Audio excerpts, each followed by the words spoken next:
Bom dia. É isso. PwC. Bom dia. Bom dia. Bom dia. Muita gente a entrar. Vou pedir que aguardem um pouco. Bom dia a todos. Bom dia. Bom dia. Bom dia. Bom dia.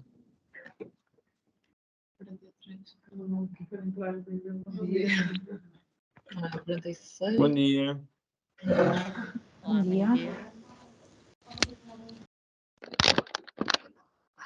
Bom dia.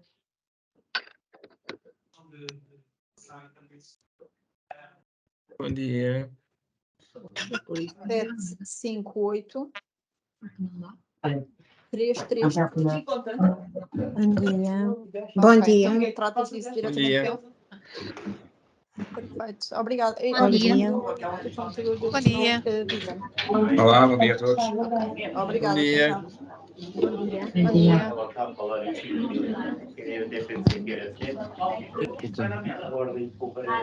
Eu pensei que o custo era assim. Bom dia a todos. Bom dia. Bom dia. Que tal? Bom dia. Bom dia. Bom dia. Eu não sei nada disso, papai, não. E eu acho que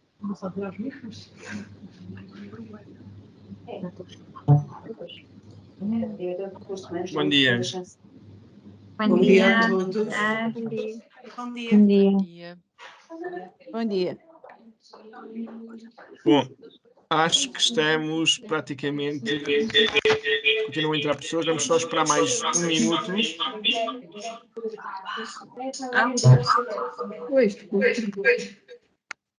Manda o que aparece ou apaga no tudo.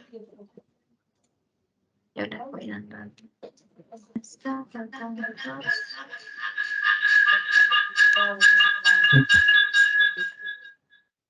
Bom dia. Bom dia. Bom dia. Acho que já estão todos os participantes que estavam para entrar neste momento. Conseguem ouvir-me bem? Sim.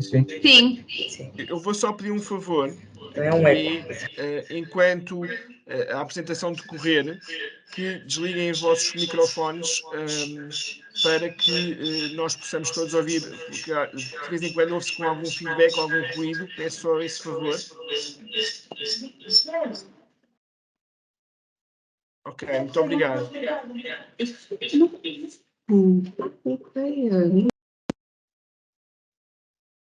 Bom, então, se calhar eu começo por agradecer a todos a vossa participação neste evento, que é o primeiro evento da DCH de 2024.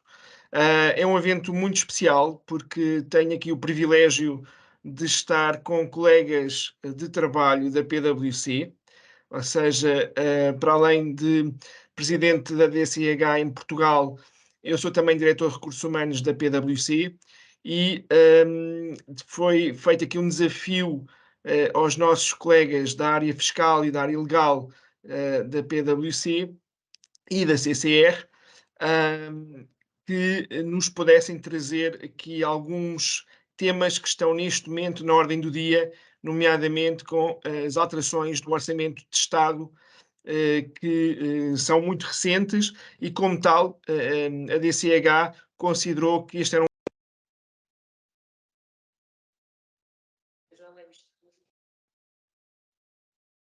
Peço desculpa, ficou sem. Nuno, Estás em mute.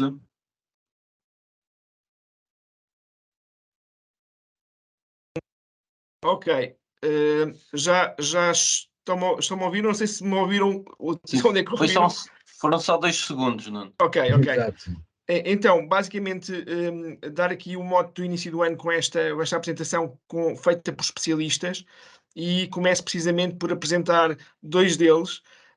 O Bruno Alves, que é partner da área ligada à parte HRS da PwC, e também a Joana Garrido, que é manager também da área de Tax na PwC. E se calhar começava por também vos agradecer, obviamente, pela vossa disponibilidade e pelo vosso tempo aqui na partilha que vão estar connosco durante esta hora e meia. Deixar só aqui dar a nota que quem tiver questões poderá fazer essas questões via chat ou eventualmente guardá-las para o fim, que nós vamos ter um espaço para questões no final e podem fazer também diretamente e de viva voz, mas deixar aqui agora espaço para falarem os especialistas. Bruno, Joana, bom dia. Bom dia, Nuno. Bom dia a todos. Antes de mais, agradecer à DCH e na pessoa do Nuno pelo desafio que nos lançou e por criarem esta oportunidade de estarmos a falar sobre estas matérias para um público específico de recursos humanos. Eu e a Joana, como o Nuno disse, fazemos parte do Departamento Fiscal, especializados nos temas de tributação individual, portanto IRS e Segurança Social. Fazemos muitas vezes a apresentação deste género, mas poucas vezes para um grupo tão focado nas matérias de recursos humanos. E, portanto, acho que foi uma ótima iniciativa e obrigado por essa oportunidade. Na verdade, o meu trabalho vai ser muito simples, eu vou fazer apenas uma pequena introdução e tentar demonstrar um pouco o que representa atualmente a carga fiscal nos salários das pessoas em Portugal e deixei depois o trabalho difícil para a Joana, que nos vai depois guiar nas principais alterações que o Orçamento do Estado trouxe para 2024 e são algumas irrelevantes para as nossas empresas. Como terão muito provavelmente ouvido falar no processo de discussão do Orçamento do Estado, a grande bandeira deste Orçamento do Estado foi a descida do IRS. E, de facto, este ano podemos dizer que há uma descida do IRS de forma transversal. Temos assistido muitas vezes ao longo dos últimos anos a descidas que se centram num grupo de agregados familiares ou que se centram em alguns níveis de rendimentos, mas tivemos, eu diria, já há muitos anos para cá que não temos nenhuma descida do IRS que seja transversal. Para 2024 isso vai efetivamente acontecer, já vamos discutir um pouco se é muito, se não, se haveria margem para mais, mas temos para 2024 de facto uma descida generalizada do IRS para a generalidade dos agregados. E esta descida, como vamos ver, decorre de alterações à tabela de taxas progressivas, essencialmente, e que são as taxas, a tabela de taxas a que está sujeito o rendimento do trabalho, portanto é uma descida com impacto nos salários, no rendimento de trabalho, portanto nos nossos salários e no salário dos vossos colaboradores. Esta descida resulta essencialmente de duas alterações a esta tabela. Uma delas é a atualização dos escalões desta tabela. Estas taxas são de aplicação progressiva. Isto significa que, ainda que alguém caia num escalão superior, cada parcela do seu rendimento, respeitando aos escalões anteriores, está sujeita à respectiva taxa. Portanto, se alguém cai no escalão correspondente à taxa dos 37%, isto não significa que a totalidade do rendimento vai ser sujeita a 37%, significa sim que a parte que está naquele escalão vai ser sujeita a 37%, mas as parcelas anteriores vão ser sujeitas às respectivas taxas. Esta atualização dos escalões em 3% é uma atualização em linha com a inflação e, portanto, do ponto de vista do poder de compra, é neutra. No fundo, neutraliza o impacto fiscal que existiria se houvesse um aumento dos salários em função da inflação e não houvesse esta atualização dos escalões. O que aconteceria era que os salários eram aumentados, mas a carga fiscal também era superior e, portanto, uma parte do aumento era consumido pela carga fiscal. Ao atualizarmos os escalões em linha com a inflação, neutralizamos esse efeito e, portanto, alguém que tem um aumento em linha com a inflação não vai ter uma carga fiscal superior. E esta é uma das alterações. A outra alteração é uma redução das taxas dos primeiros 5 escalões. E, portanto, isto impacta mais diretamente as pessoas que se enquadram nestes primeiros 5 escalões, mas impacta também as pessoas que estão nos escalões acima, porque, como referi há pouco, Estas taxas são de aplicação progressiva, portanto, mesmo algum contribuinte que esteja nos escalões superiores, tem uma parcela do seu rendimento que vai ser sujeita a estas taxas dos escalões inferiores. E, portanto, esses contribuintes beneficiam também desta redução nos primeiros 5 escalões. E aqui neste slide vem, no fundo, as duas, a tabela anterior e a nova tabela. E são estes dois efeitos, são estas duas alterações que provocam este efeito de descida do IRS em 2024. Mas nada melhor do que vermos um exemplo e vermos números e o impacto que isto tem.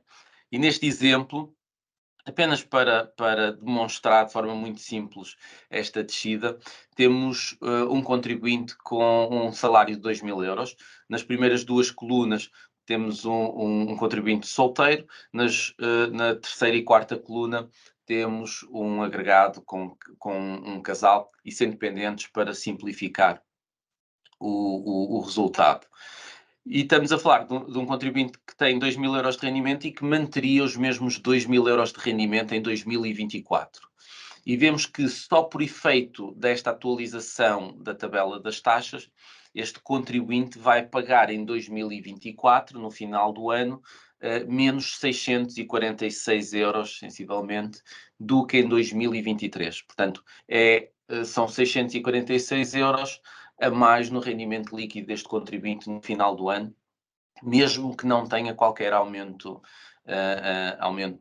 salarial. Portanto, depois podemos discutir se é suficiente, se não, se é muito ou não, mas tem pelo menos alguma expressão, tendo em conta que já vimos em muitos anos descidas do IRS com expressões mínimas no salário líquido das pessoas, esta terá pelo menos alguma expressão.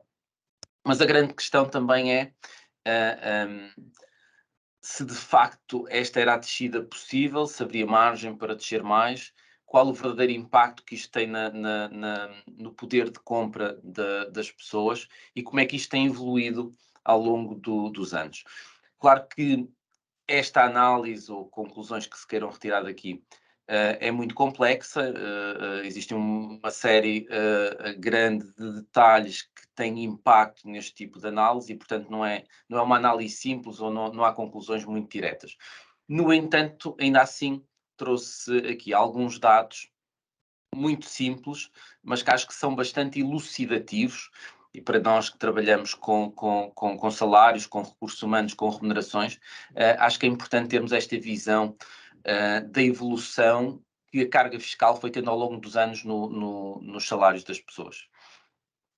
Este gráfico demonstra duas coisas. Nas colunas a vermelho temos o total da receita do IRS desde 2003 até à data. Okay? Portanto, o total de IRS que o Estado recolheu. E este gráfico é muito elucidativo, porque demonstra de forma muito óbvia o crescimento muito significativo do IRS, da recolha de IRS ao longo dos últimos 20 anos.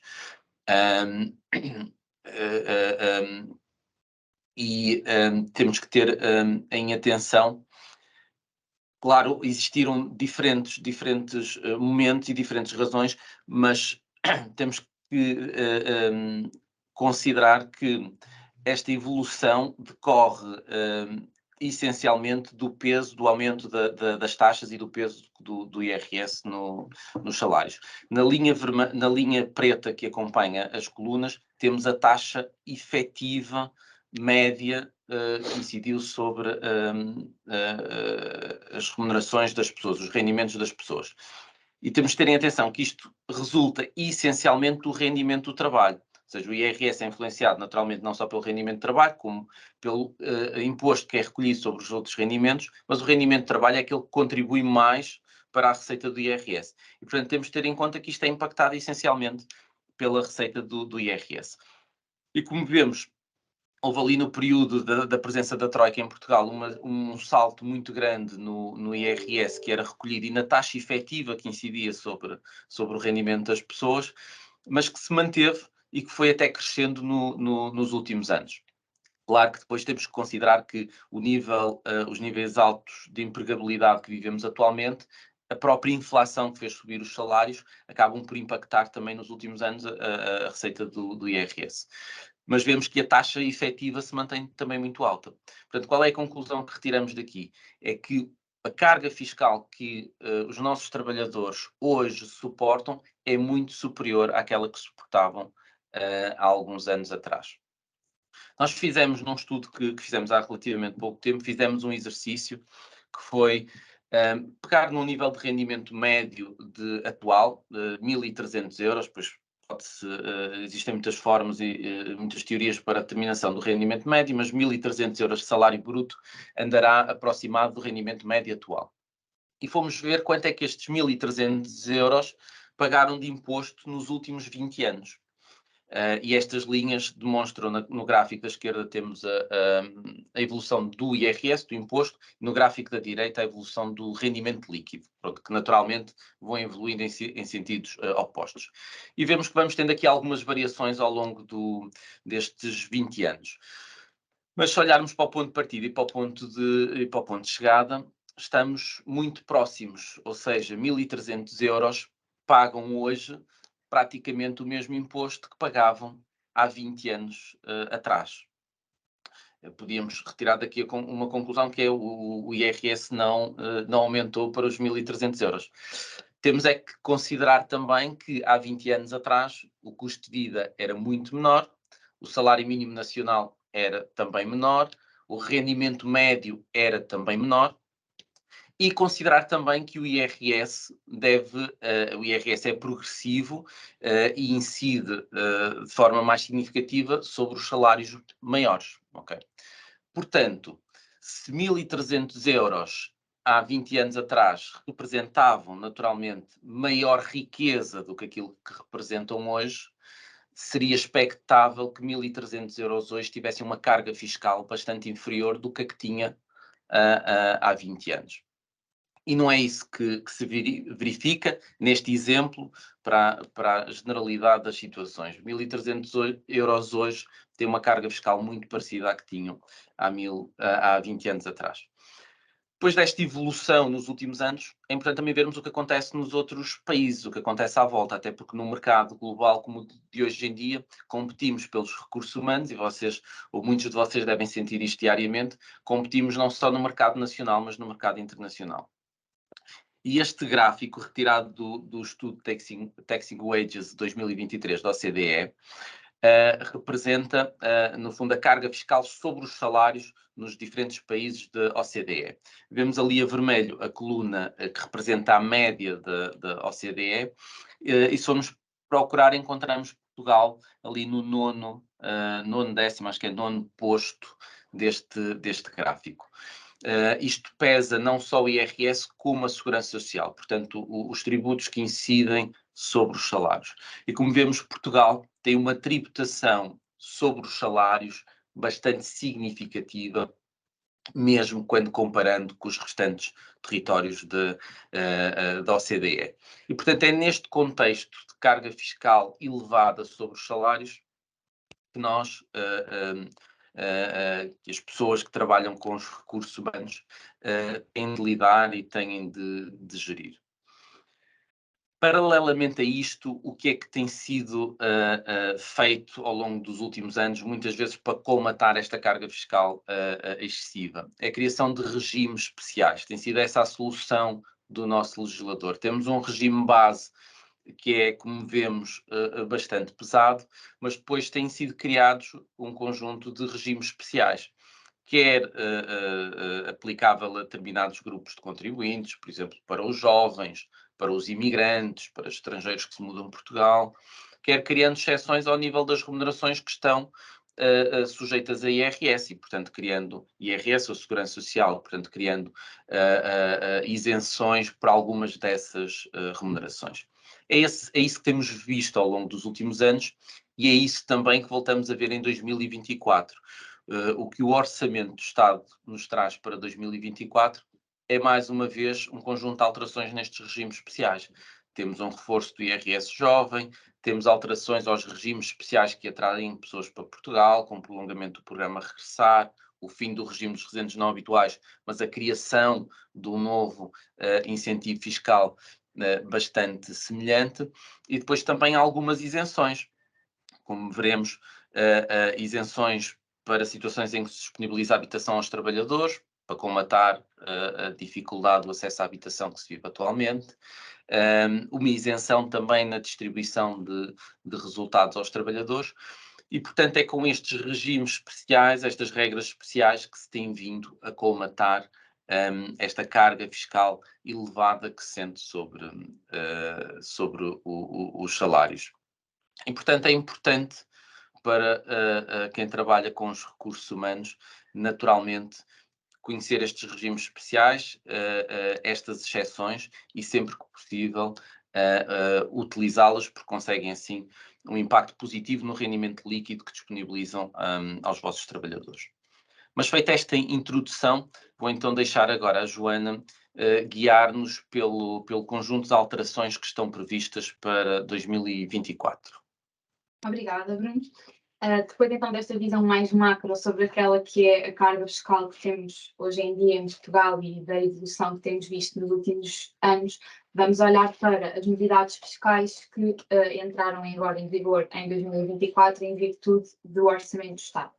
E vamos então começar por um leque de medidas que foram criadas relativamente aos regimes especiais de tributação, como o Bruno referiu há pouco. Se começarmos então pelo regime especial do IRS jovem, este regime foi um regime que foi introduzido pelo Orçamento do Estado de 2020, com o objetivo de garantir um benefício para os jovens trabalhadores e que, no fundo, consiste numa isenção de IRS sobre os rendimentos do trabalho que sejam obtidos após a conclusão de um determinado ciclo de estudos. Este regime vai aplicar-se no momento do primeiro emprego, após a conclusão de um ciclo de estudos, que para este efeito deverá ser pelo menos o ensino secundário profissional, e para que estes jovens tenham acesso a este regime especial, deverão, no momento em que iniciam a atividade profissional e que começam a beneficiar deste regime, ter uma idade entre os 18 e os 26 anos. Desde a criação do IRS jovem, têm vindo a ser introduzidas algumas alterações, com o objetivo de melhorar o regime e de garantir maiores isenções de IRS a estes jovens trabalhadores, e é mais um reforço do IRS jovem que vemos acontecer para 2024. O IRS jovem consiste então numa isenção de IRS ao longo de 5 anos. Esta isenção vai diminuindo ao longo dos anos e, no regime em vigor a partir de 2024, esta isenção vai consistir numa percentagem isenta do rendimento de 100% no primeiro ano, aqui com o limite de 20.370 euros, ou seja, se o jovem trabalhador tiver um rendimento acima destes 20.370 euros, esse valor estará sujeito à tributação. Se o rendimento for, no fundo, até este valor, 100% do rendimento estará excluído de IRS, ou seja, não paga qualquer imposto. No segundo ano, esta percentagem é de 75%, com o limite de 15.277 euros. No terceiro e no quarto ano, para 50%. 10.185 euros, e no último ano para 25%, com o limite de 5.092 euros. Podemos agora questionar-nos qual é que é efetivamente a poupança de IRS que este regime especial permite aos nossos jovens trabalhadores. E temos aqui no fundo, neste quadro, aquela que é a poupança máxima que é possível em cada um dos anos, ou seja, do primeiro ao quinto ano do IRS jovens. E? O slide não mudou o slide. Eu já mudei.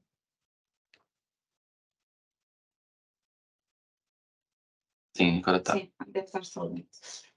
Aqui neste quadro, como eu estava a dizer, conseguimos verificar a poupança máxima que é possível em cada um dos anos, desde o primeiro ano de aplicação do IRS jovem até ao quinto ano de aplicação, e no fundo concluímos que a poupança máxima que o IRS jovem permite ao longo de 5 anos é de aproximadamente 10.416 euros.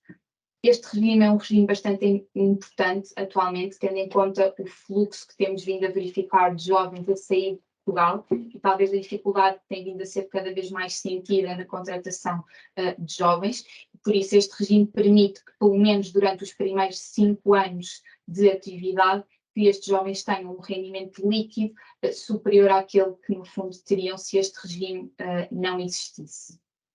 Em termos de procedimentos práticos, o IRS Jovem é um regime de opção e, portanto, cada jovem que pretenda beneficiar deste regime deverá, na sua declaração anual de IRS, optar pela aplicação desta exclusão de IRS e, para isso, deverá indicar a conclusão do ciclo de estudos, que pode ser o ensino secundário profissional, licenciatura, mestrado ou doutoramento, e nesse momento a autoridade tributária aplica depois esta isenção na liquidação de IRS.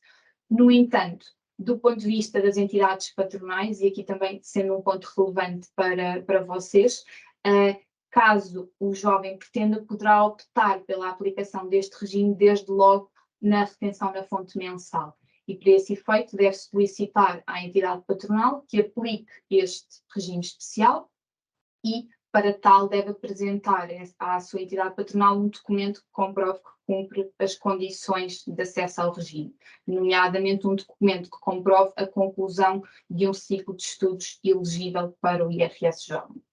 No fundo, este é o regime especial que temos atualmente em vigor para jovens trabalhadores e que garante aqui, pelo menos durante estes primeiros 5 anos, um rendimento líquido superior ao que seria o normal no âmbito do regime geral.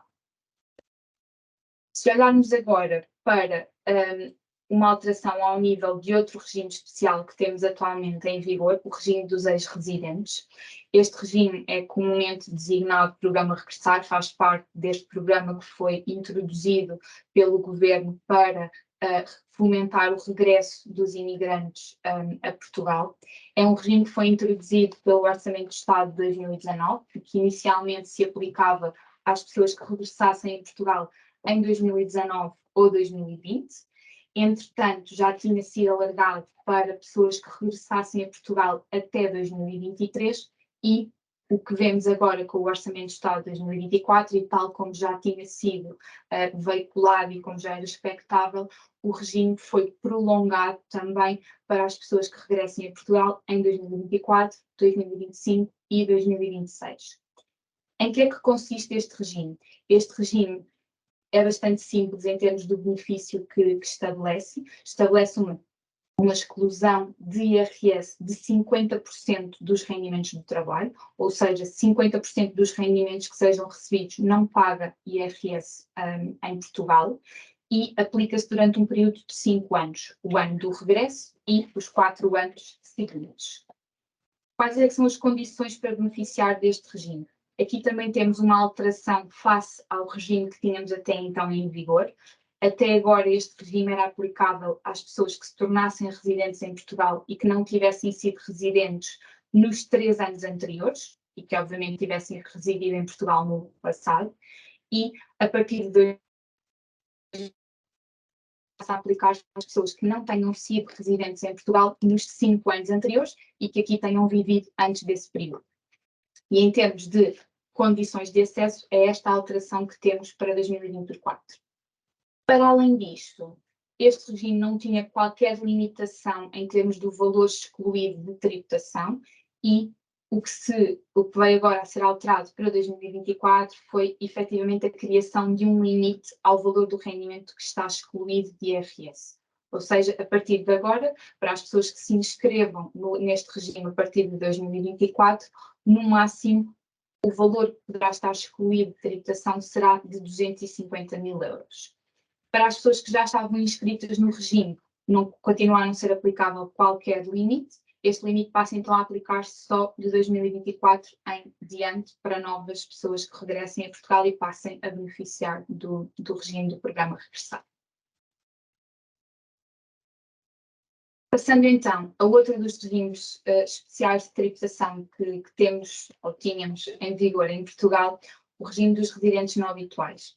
Este regime, comparado com os 2 anteriores que vimos, com o IRS Jovem e com o programa Regressar é um regime que podemos dizer já antigo.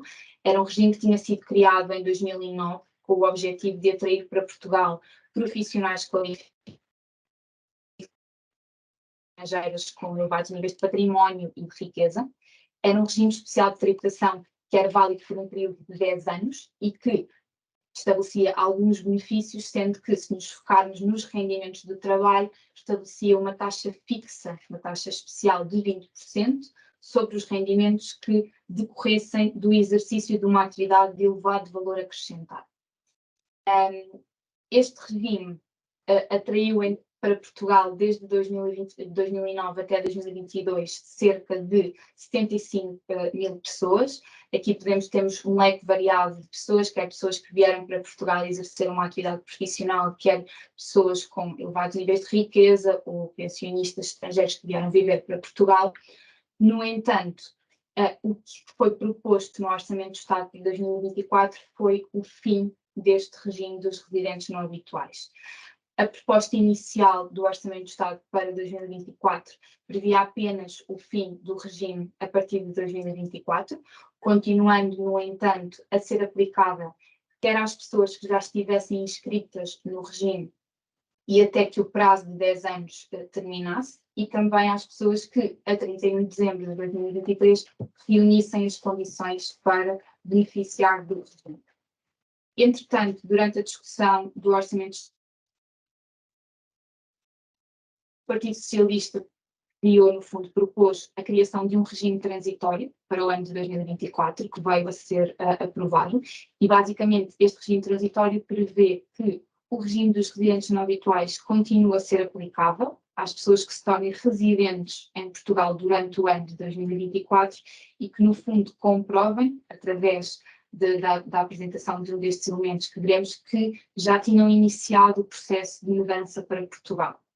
E aqui temos vários fatores. Temos a existência de um contrato de trabalho ou de promessa celebrado até ao final de 2023 e que previsse o exercício de funções em território nacional, ou a existência de um contrato de arrendamento, um contrato de promessa de aquisição de um imóvel em Portugal, ou a inscrição dos dependentes num estabelecimento de ensino em Portugal até 10 de outubro de 2023. Esta é, no fundo, a data em que foi apresentada a proposta do Orçamento de Estado para 2024 e depois, por fim, este regime transitório vai também aplicar-se aos cidadãos de países terceiros que já tinham iniciado o seu processo de imigração para Portugal através do pedido de um visto de residência ou de uma autorização de residência até 31 de dezembro. Portanto, em suma, o regime dos residentes não habituais termina a partir de 2024, mas continua a aplicar-se quer às pessoas que já estivessem inscritas ou àquelas que reunissem as condições a 31 de dezembro para beneficiar do regime, ou para as pessoas que se mudem para Portugal em 2024 e cumpram, no fundo, uma destas condições. Os benefícios continuam a ser os mesmos, quer para as pessoas que se encontravam inscritas, quer para as que venham a beneficiar deste regime transitório. Paralelamente ao fim do regime dos residentes não habituais, e conforme o Bruno tinha referido há pouco, foi criado um novo incentivo fiscal. Este incentivo fiscal é investigação científica e inovação, que nos parece, no fundo, uma espécie de RNH 2.0 e que, em termos de condições de acesso, é bastante semelhante, com uma exceção bastante significativa. Este regime vai aplicar-se também a pessoas que se tornem residentes em Portugal, que não tenham sido residentes em Portugal nos últimos 5 anos, e exatamente como acontecia com o regime dos residentes não habituais, a grande diferença é que este incentivo fiscal apenas se vai aplicar às pessoas que exerçam uma atividade em Portugal que se enquadre numa destas que vamos ver de seguida. E aqui, tentando resumir o tipo de atividades que se enquadram neste regime especial, temos atividades relacionadas com docência no ensino superior e investigação científica, postos de trabalho qualificados no âmbito de benefícios contratuais ao investimento produtivo e sistemas de incentivos fiscais em investigação e desenvolvimento empresarial, e, portanto, um leque de atividades mais relacionadas com a parte de investigação científica e de inovação, e, por outro lado, vai também aplicar-se a determinadas profissões que venham a ser consideradas altamente qualificadas, desde que exercidas em alguns tipos de empresas. Se olharmos aqui para o primeiro ponto, este regime será então aplicável a profissões altamente qualificadas, que venham a ser definidas em portaria dos membros do governo, sendo que o regime prevê que, até que seja emitida uma nova portaria, será considerada para este efeito a portaria que tinha sido emitida em 2010 relativamente às atividades de elevado valor acrescentado para o regime dos residentes não habituais. E aqui um ponto importante que é, efetivamente, a portaria inicial, que foi introduzida em 2010, e não a segunda versão da lista que entrou em vigor mais tarde, em 2019. No entanto, não basta só exercer uma atividade que conste desta portaria, será necessário que esta atividade seja desenvolvida numa empresa que cumpra determinadas condições, que podem estar relacionadas com o benefício de regimes fiscais de apoio ao investimento ou o exercício de determinadas atividades com um nível de exportação do volume de negócios de pelo menos 50%. Portanto, aqui será necessário olhar não só à profissão que está a ser exercida, mas também à empresa para a qual esta profissão está a ser desenvolvida. Depois, adicionalmente, temos também postos de trabalho qualificados conhecidos pela AICEP ou pelo IAPMEI, como sendo relevantes para a economia nacional. Aqui, relativamente a este ponto, restam dúvidas se será emitida algum tipo de lista por parte de uma destas agências que nos diga quais é que são as atividades que qualificam para este efeito, ou se será necessário uma análise casuística de cada uma das atividades por parte destas entidades.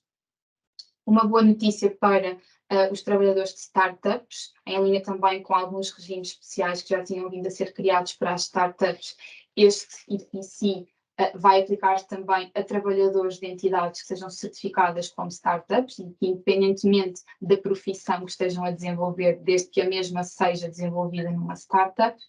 E, por fim, postos de trabalho ou outras atividades que sejam desenvolvidas por residentes nos Açores e na Madeira, e aqui damos alguma liberdade às regiões autónomas de definir, por decreto legislativo regional, quais é que são as atividades que qualificam para este regime especial.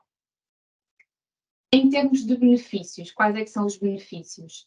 Estes benefícios vão muito em linha com os benefícios que tínhamos no regime dos residentes não habituais. O regime será também aplicável por um período de 10 anos, à semelhança do regime dos RNH, e estabelece uma taxa especial de 20% para rendimentos do trabalho dependente ou independente, desde que decorram de uma das atividades que vimos há pouco, e uma isenção de IRS sobre rendimentos de fonte estrangeira.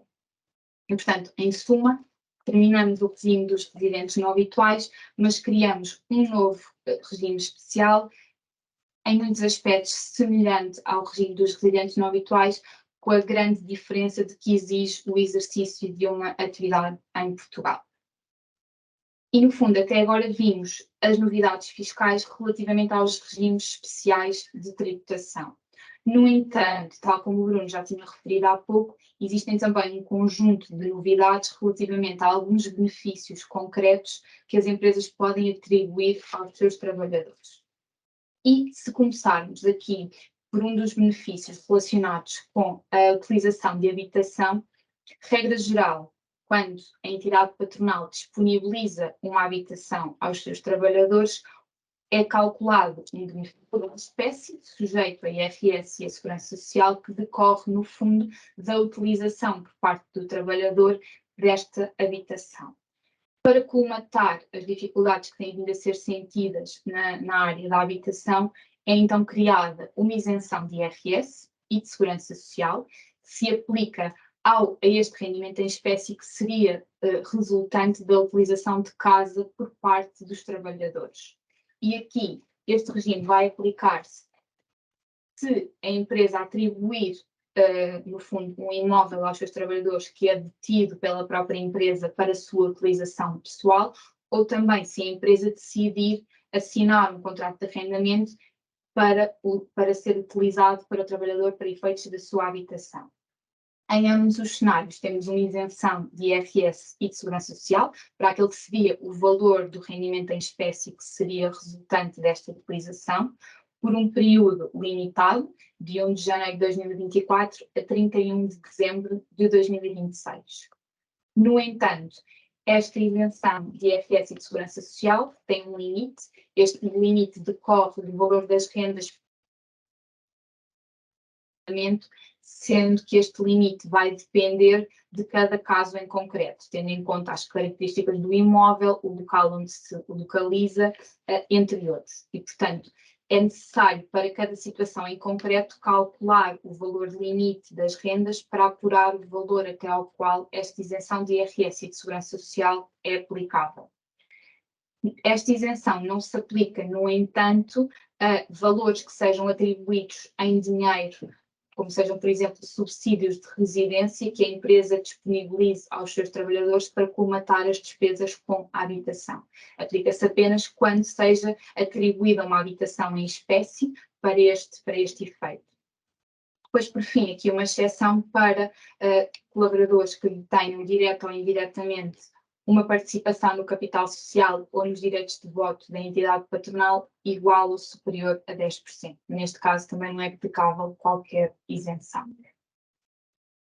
Ainda em linha com os benefícios que possam ser atribuídos aos trabalhadores, o Orçamento de Estado para 2024 cria também uma isenção de IRS relativamente aos valores que sejam atribuídos aos trabalhadores a título de participação nos lucros, por via de gratificação de balanço, e este regime prevê apenas uma isenção de IRS, uma vez que atualmente já temos uma isenção de Segurança Social sobre estes valores. Esta isenção de IRS aplica-se até ao valor de uma remuneração fixa mensal e com o limite de 4.100 euros, que corresponde, no fundo, a 5 vezes o valor da remuneração mínima mensal garantida. Uma condição adicional para que esta isenção se aplique é que exista, no ano de 2024, uma valorização das remunerações fixas do universo dos trabalhadores em percentagem igual ou superior a 5%. A este respeito, é importante dizer-vos que a versão inicial do Orçamento de Estado para 2024 previa que deveria ocorrer uma valorização nominal média das remunerações fixas por trabalhador, em percentagem igual ou superior a 5%. Entretanto, após a apresentação da proposta do Orçamento de Estado e na discussão da especialidade, esta regra foi alterada e passou a referir remunerações fixas do universo dos trabalhadores. Neste momento existem dúvidas sobre qual é que será a interpretação que se quer dar a este conceito do universo dos trabalhadores, se aqui o objetivo é que todos os trabalhadores sejam aumentados em percentagem igual ou superior a 5%, ou se podemos, no fundo, aumentar o bolo salarial de todos os trabalhadores em pelo menos 5%. Acreditamos que possam existir esclarecimentos adicionais a este respeito. Caso não existam, terá que ser analisado caso a caso se este regime deve ou não ser aplicável e em caso de dúvidas, solicitar esclarecimentos à autoridade tributária. Este rendimento, apesar de isento, deverá ser englobado para determinar a taxa que é aplicável aos restantes rendimentos sujeitos à tributação. Aqui um último benefício relacionado com os planos de ações. E antes de avançarmos para aquelas que são as alterações previstas no Orçamento do Estado para 2024, é importante olharmos de forma sucinta para um regime especial de tributação que foi introduzido em maio de 2023. Este regime veio prever uma tributação especial sobre os ganhos decorrentes de planos de ações. Regra geral, quando as empresas atribuem este tipo de planos aos trabalhadores, permitem a aquisição, quer gratuita, quer um valor mais baixo, de ações da entidade patronal, a tributação ocorre sobre 100% deste ganho, às taxas gerais de IRS e no momento em que o colaborador recebe as ações. O que este regime especial de tributação veio propor é que esta tributação ocorra apenas sobre 50% do ganho, a uma taxa especial de 28%, e que esta tributação ocorra apenas no momento em que os colaboradores vendam as ações ou os valores mobiliários, ou que transmitam gratuitamente estes ativos, ou quando percam a residência em território português. Este regime, no entanto, não se aplica a todas as empresas, aplica-se apenas a empresas que qualifiquem como startups, micro, pequena ou média empresas, empresas de pequena média capitalização, as comumente designadas small mid caps, ou empresas que, com despesas em investigação e desenvolvimento, correspondam a pelo menos 10% dos seus gastos ou do seu volume de negócios. Este regime, quando foi criado, suscitou algumas dúvidas, algumas delas que vieram agora a ser esclarecidas no Orçamento de Estado para 2024. Nomeadamente, o regime inicial previa que esta qualificação como startup, pequena ou média empresa, ocorresse no ano anterior à criação do plano, e o que agora se vem esclarecer é que o regime é também aplicável caso a empresa cria um plano de ações em benefício dos seus trabalhadores no ano em que é constituído, ou seja, no seu primeiro ano de atividade. É também esclarecido para 2024 que este regime se aplica no âmbito do conceito de entidade patronal que está previsto no Código IRS, ou seja, vai aplicar-se a planos que sejam criados não só pela entidade patronal em Portugal, mas por outras entidades com as quais a entidade patronal tem uma relação de domínio, grupo ou simples participação. O regime anterior tinha também uma exclusão dos membros dos órgãos sociais em algumas situações. Esta exclusão deixa de existir e, portanto, o regime especial de tributação aplica-se aos trabalhadores e também a membros dos órgãos sociais. E, por fim, relativamente ao exit tax, ou seja, ao imposto que é calculado em caso de saída do território português, foi criada uma isenção parcial, que no fundo prevê que, caso o trabalhador saia de Portugal, tem uma isenção parcial até 20 vezes o valor do indexante de apoios sociais. Caso o ganho exceda este valor, o valor que excede esse valor será então sujeito a IRS. Por fim, apenas duas notas relativamente às retenções na fonte e às ajudas de custo. O Orçamento de Estado para 2024 vem, no fundo, alargar um regime que já existia em 2023 de redução da retenção na fonte. Esta redução da retenção na fonte vai aplicar-se a titulares de contratos de arrendamento ou contratos de mútuo para compra, obras ou construção de habitação própria e permanente, desde que o trabalhador aufira uma remuneração mensal que não ultrapasse 2.700 euros. Esta redução deve ser aplicável em caso de pedido por parte do trabalhador. Entretanto, já foram também publicadas as taxas de retenção na fonte para 2024, que prevêem exatamente este mecanismo de redução. E, por fim, relativamente às ajudas de custo e à compensação por deslocação em viatura própria, existe também uma atualização dos valores excluídos de IRS e de Segurança Social, em linha com a atualização dos valores previstos para os servidores do Estado. E relativamente às alterações fiscais e sede IRS para 2024, eram estas que tínhamos para vos apresentar. Muito bem, eu creio que depois temos um momento no final para resposta a questões, mas Sim. se calhar passávamos então à parte seguinte, Nuno. Sim, obrigado Bruno, obrigado Joana. Depois temos aqui algumas questões realmente para vos colocar no final, mas agora passava a palavra aqui ao meu colega Levi França Machado, que é o responsável da área laboral da CCR Legal, para também falar um pouco daquilo que têm sido as alterações na área de laboral em Portugal. Levi, muito obrigado pela tua presença e pela tua disponibilidade também para estares aqui hoje connosco. Nuno, obrigado, obrigado sou eu e bom dia a todos. O Nuno mencionou o meu colega Levi, não porque o Nuno, para a vossa surpresa, seja advogado, mas é porque nós somos mesmo colegas. A CCR faz parte da network da PwC e pronto, muito bom dia a todos. Eu já vi aqui alguns nomes que conheço, Portanto, e bom ano a todos e um especial abraço àqueles que conheço e com quem já me cruzei no passado. A mim cabe-me aqui a função ingrata de, em 20 minutos, um quarto de hora, 20 minutos, tentar resumir aqui as alterações laborais que ocorreram em 2023. Nós vamos dividir isto entre o que aconteceu em 2023 e aquilo que aquilo que já sabíamos ou achávamos que sabíamos, mais aquilo que possa ser a expectativa face ao contexto político que podemos esperar para 2024, é mais aquilo que não sabemos do que aquilo que sabemos, mas vamos ver, pronto.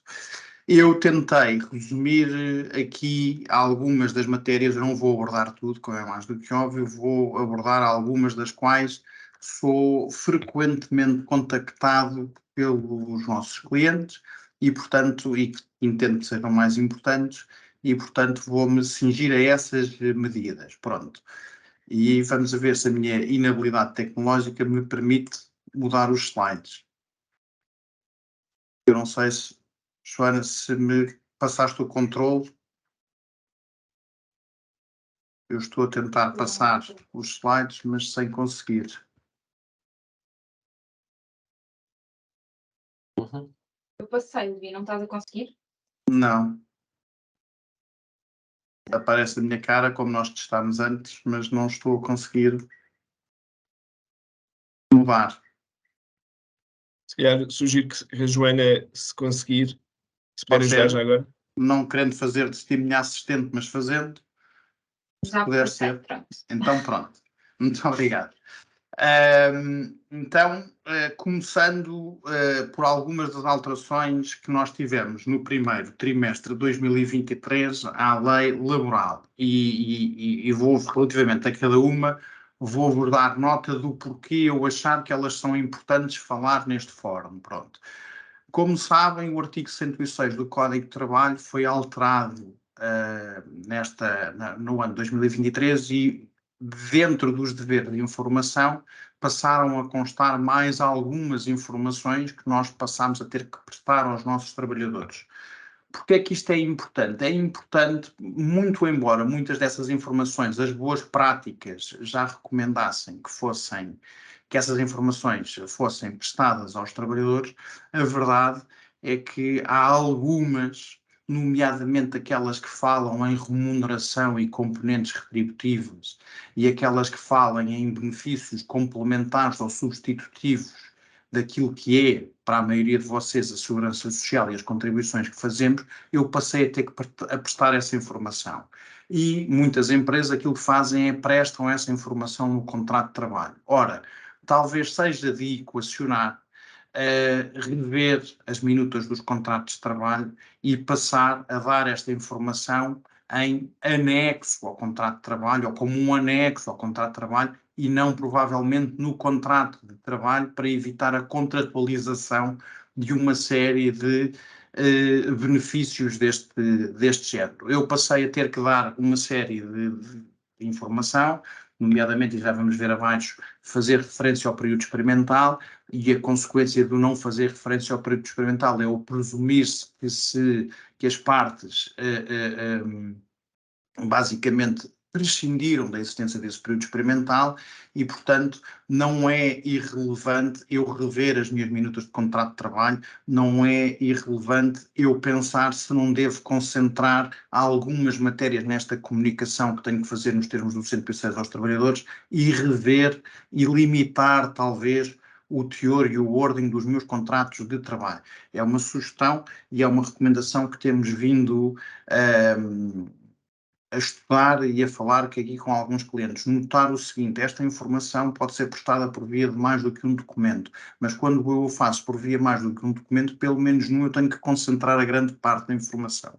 E é por isso que nós recomendamos que equacionar a hipótese de segregar esta informação dos contratos de trabalho, nomeadamente esta parte relativa às remunerações e aos benefícios, e fazê-la incluir numa side letter, num documento à parte, onde eu aproveito também para prestar muita da outra informação. Como vos disse, outro tema muito importante, período experimental. A ausência de qualquer referência nos contratos de trabalho à essência de um período experimental faz pressupor, a partir de 2023, que as partes prescindiram do período experimental. Isto é importante porque antes desta alteração presumia-se exatamente o contrário. Nos contratos sem termo presumia-se, por exemplo, que se aplicava o período experimental supletivo dos 90 dias, o que deixa naturalmente de ser a realidade, porque presume-se exatamente o contrário, ou seja, que as partes abdicaram da existência de um período experimental. Outra nota muitíssimo importante, e que eu vejo muitos clientes ainda pouco atentos a isto. Os períodos experimentais passam a ser reduzidos ou excluídos em função dos contratos a termo de duração igual ou superior a 90 dias que os trabalhadores contratados tenham tido, ainda que em entidades empregadoras diferentes de nós, portanto, em contratos de trabalho anteriores. Não temos aqui propriamente uma noção de desde quando. Pronto. Portanto, isto é muitíssimo relevante, isto é um tema que nós temos sido abordados bastante por clientes e que, quando mencionamos, muitos dos clientes não estão propriamente conscientes desta limitação. O período experimental também é reduzido quando o trabalhador, na mesma função, tenha tido um estágio, ainda que em entidade empregadora diferente, e desde que esse estágio tenha tido uma avaliação positiva, o período experimental também pode ser reduzido, desde que esse estágio tenha tido uma duração também ela igual ou superior a 90 dias. Está bem? Portanto, ter noção que eu, quando contrato trabalhadores que antes estavam contratados a termo ou que antes foram estagiários, a diferença é que no contrato a termo não existe qualquer referência à função ser aquela parecida ou não. No estágio tem que ser para a mesma função. As empresas podem ser diferentes, mas em ambos os casos o período experimental pode ser reduzido. Está bem? Portanto, tenham nota destas duas alterações muito importantes no período experimental. Naturalmente, no período experimental, como também se calhar já sabem, os períodos de pré-aviso alteraram, aumentaram, e passou a estar na lei aquilo que já era sabido, que o período experimental não pode ser acionado em situações de abuso de direito. Pronto, portanto, isso a jurisprudência e a doutrina já tratavam, foi a resultar da lei, que naturalmente que a situação de abuso de direito tem que ser apreciada em tribunal, mas eu não posso rescindir um contrato em situação de abuso de direito. Passa a estar escrito, portanto, cuidado com a fundamentação quando eu faço terminar um contrato na pendência do período experimental. No que diz respeito aos contratos de estágio, as alterações não são muitas. Isto, atenção, estágio extracurricular é aquele estágio do Decreto-Lei 66/2011 que todos conhecem, mas os trabalhadores, os estagiários, não podem receber uma bolsa de estágio inferior a 80% do salário mínimo nacional. Os estagiários passam a ter um enquadramento obrigatório em sede de segurança social equiparado ao dos trabalhadores por conta de outrem e passam a ter direito a um seguro de acidentes de trabalho. Está bem? Eu diria que isto, para a maior parte de vocês, não há de ser surpresa, mas também é uma nota que nós temos vindo a dar e que temos vindo ainda a ter algumas surpresas com clientes que não estão por dentro deste tipo desta nova obrigação. No que diz respeito aos trabalhadores que estejam no gozo de férias escolares, passa a existir um novo tipo de contrato, que é um contrato necessariamente a termo, mas que não tem forma escrita e que requer apenas comunicação à Segurança Social. Eu aqui não tenho a certeza, mas penso que o modelo, o RV 1009, foi alterado e passou a enquadrar também esta situação, portanto será esse o formulário que têm que preencher. No que diz respeito aos prestadores de serviços, nota importante que vos devo dar. O conceito de dependência económica, de que já era utilizado aqui pelos meus colegas que falaram anteriormente da área fiscal, para efeitos de de definir o que é dependência económica, ou seja, quando uma empresa beneficia mais de 50% da atividade de um prestador de serviços, assume-se também agora no plano laboral, passa-se a presumir que existe dependência económica, e quando existe esta dependência económica, o prestador de serviços passa a ter direito a uma série de normas legais e que são aplicadas, por regra, também aos trabalhadores, por conta de outra, nomeadamente em matéria de direitos de personalidade, de igualdade, segurança e saúde no trabalho, instrumentos de regulamentação coletiva que estejam em vigor naquele setor. E isto não é irrelevante. E porquê é que eu meto isto aqui? Porque vocês, muitos, vão ter tido no passado experiência com prestadores de serviços, e os prestadores de serviços no passado, quando iam ter com a ACT, dependendo de quem apanhassem do lado de lá, a ACT dizia muitas das vezes que não estava dentro do seu leque de poderes a apreciação das relações de prestadores de serviços como relações de trabalho. Ora, isto passou a estar dentro, de acordo com o regime geral das relações laborais, isto passa a ter, e também da lei orgânica, penso que da lei orgânica da Autoridade para as Condições de Trabalho, isto passa a estar dentro dos poderes que a ACT passa a ter, e, portanto, nós já tivemos um 2023 cheio de surpresas daquelas inspeções maravilhosas da ACT no que diz respeito a salários, no que diz respeito à contratação a termo, e já todos ouvimos uns que isto pode ser a próxima ação surpresa da ACT, pode ser nesta matéria. E eu não me surpreenderia na medida em que eles passaram a ter poderes para avaliar esta matéria, está bem? E é por isto que eu aqui a abordo. Peço desculpa, eu tenho que correr um bocado os temas todos, porque ainda tenho algumas coisas para falar, mas ia ver-se aqui na secção de perguntas, depois lá chegamos. Joana, peço-te que passes para o próximo, peço desculpa. Obrigado. Pronto, temas do teletrabalho. O teletrabalho está na ordem do dia desde 2020, com alterações à lei em 2021 e algumas alterações agora também em 2023.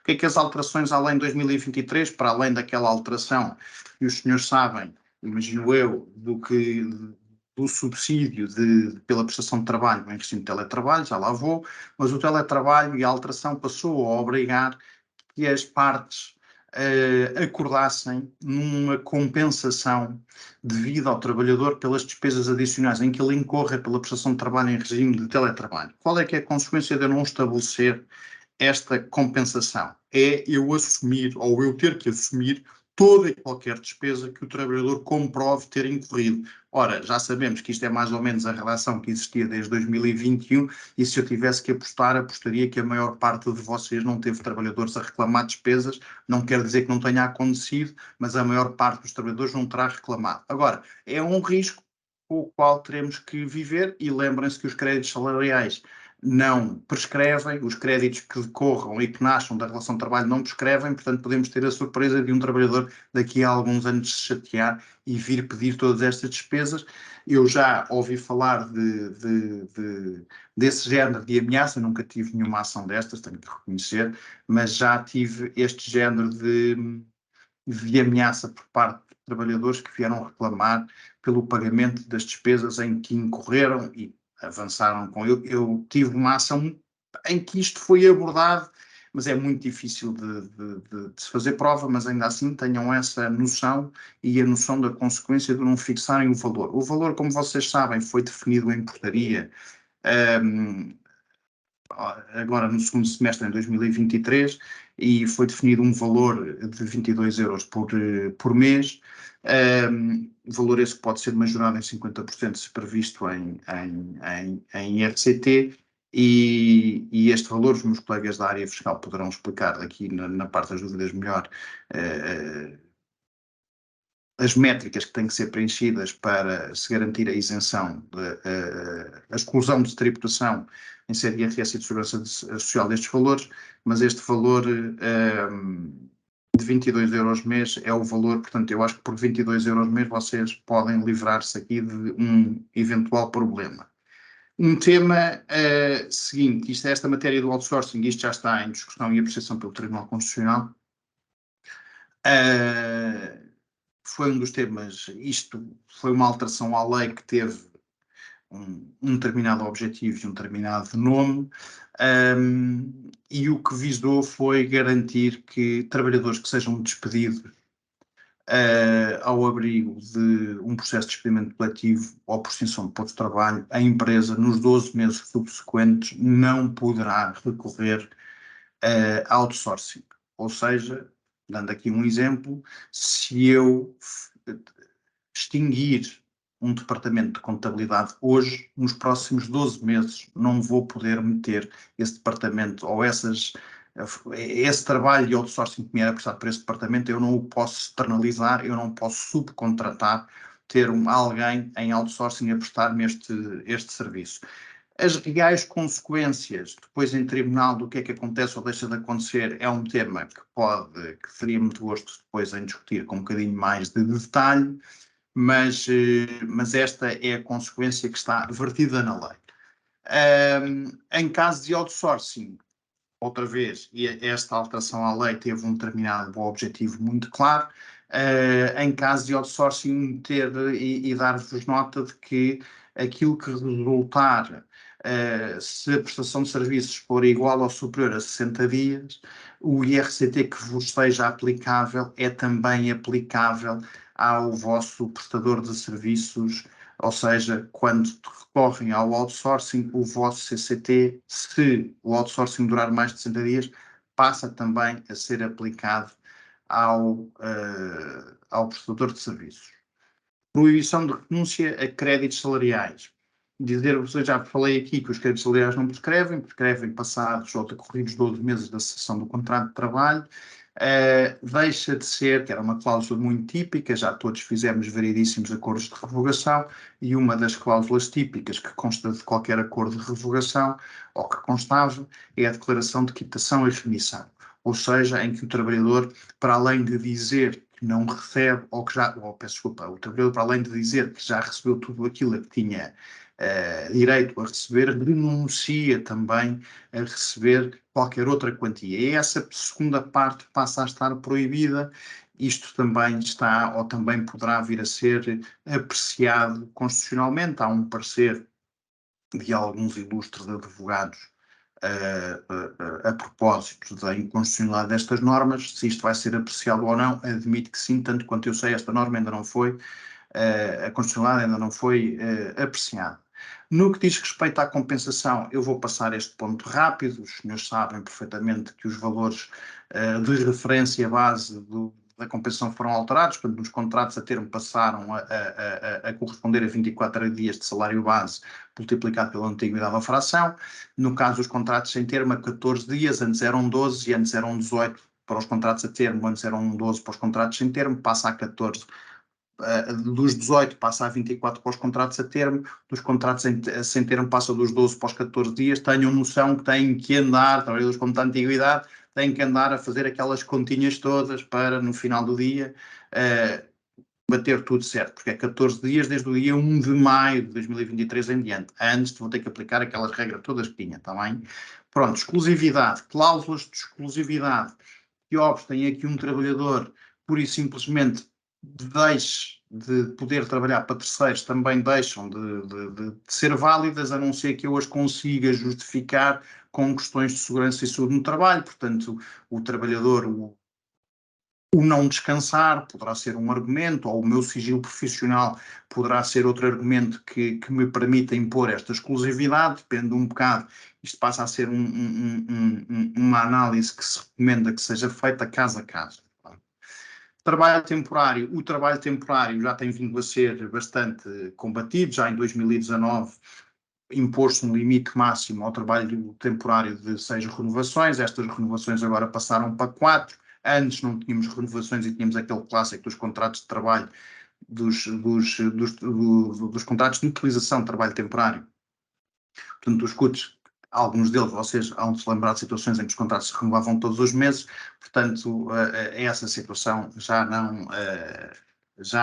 não existe. Joana, por favor, desculpa.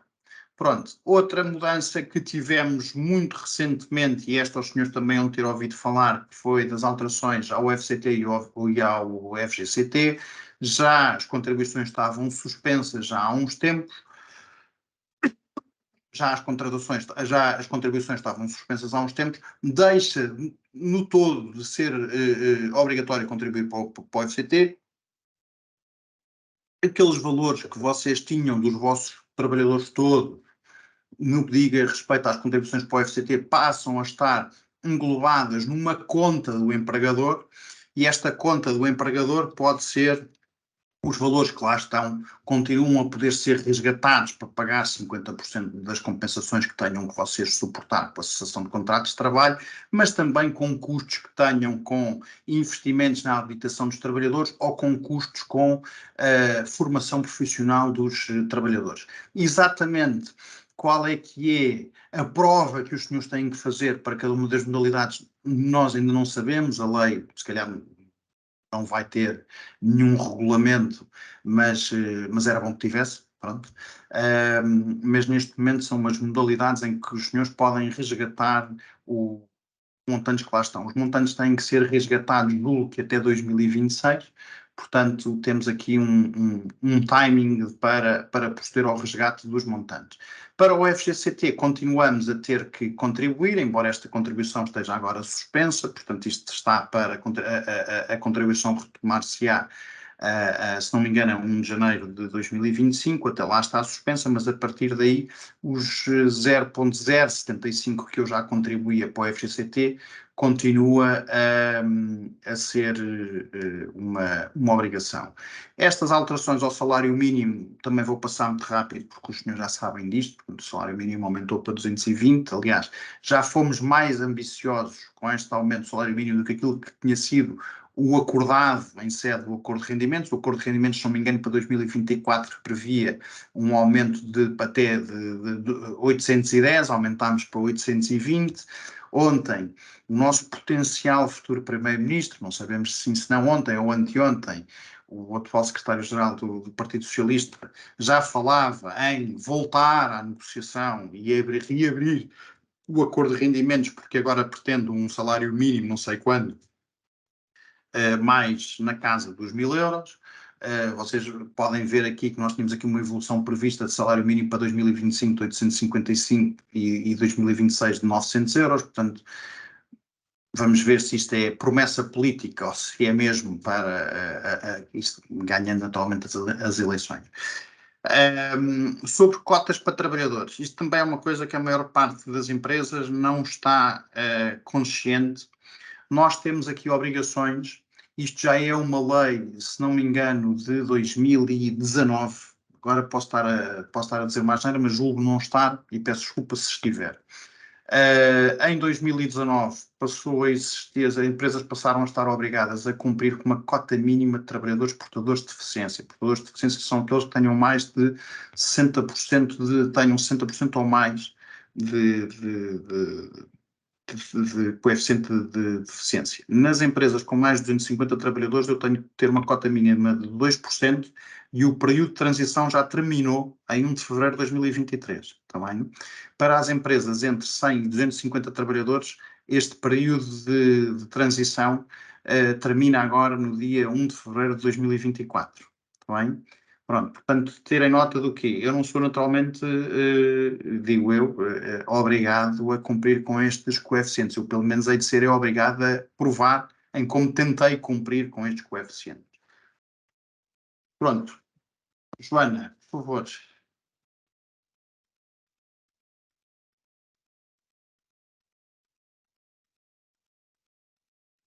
Eu já mudei, ouvi, não sei se está com algum atraso.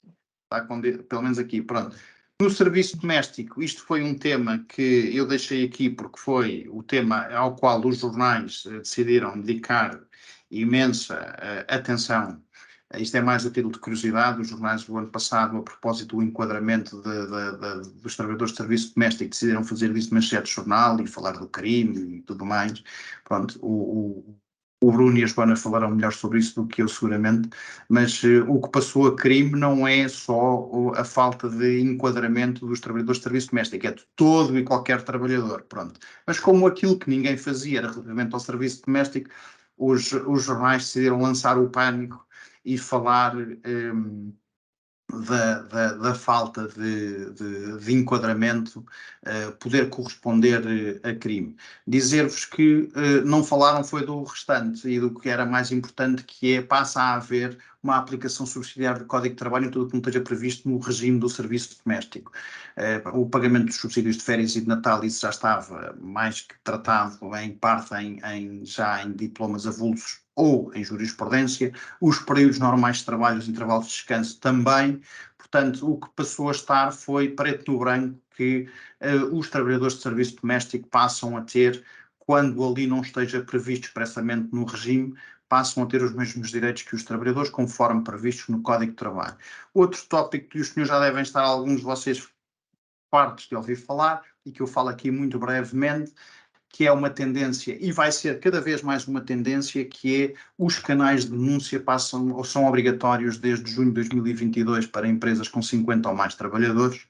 Dizer-vos que isto até 2026 vai claramente ser uma tendência, porque isto e outros, vocês já ouviram todos falar também dos temas de ESG e das due diligence na supply chain, a importância que os RH vão passar a ter, e já começam a ter, na gestão das empresas, isto só vai aumentar, porque as empresas passam, a obrigação de implementar um canal de denúncia já é uma obrigação que decorre das boas práticas que passam a ser impostas às empresas. Portanto, não esquecer que temos esta obrigação para cumprir, e a partir de 2026, um bocadinho antes provavelmente, vamos passar a ter outro género de obrigações relacionadas com o ESG. Joana, e o último slide será o penúltimo slide.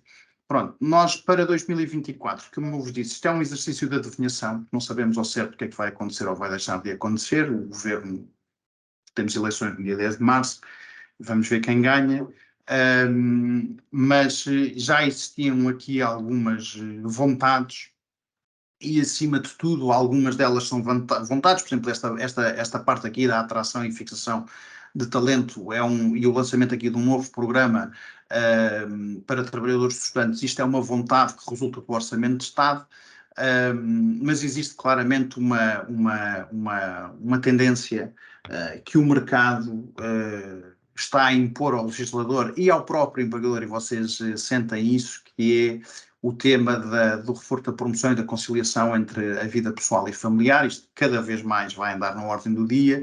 Temos aqui um outro tema, que é do idadismo e temas relacionados, que tem que ver com a discriminação dos trabalhadores mais velhos que possam ser submetidos. Nós temos aqui alguns clientes, não sei se estão aqui alguns presentes ou não, com os quais temos vindo também a ter aqui muito este tema. Portanto, a implementação de mecanismos que as empresas podem implementar, mas está projetado e já se fala, que é a parte de Espanha, por exemplo, que nós passemos a poder ter um regime misto de reforma a tempo parcial com exercício de trabalho, e, portanto, garantir uma transição gradual e progressiva da vida ativa para a situação de reforma. E isto é um tema que nós temos trabalhado até um bocado. E depois temos... tem que passar a estar e concretizar-se, que este segundo parágrafo tem que se concretizar de facto medidas que permitam garantir o acompanhamento destes trabalhadores de uma situação para a outra.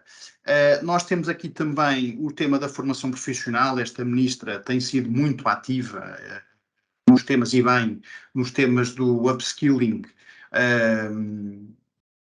e na necessidade de promover o upskilling nas áreas digitais dos trabalhadores, para poder garantir que a força de trabalho que existe está preparada para os desafios que o AI nos vai trazer, que tudo o que sejam ferramentas digitais nos vão trazer. Portanto, isto podemos esperar alterações à lei nesta área, não há dúvida absolutamente nenhuma.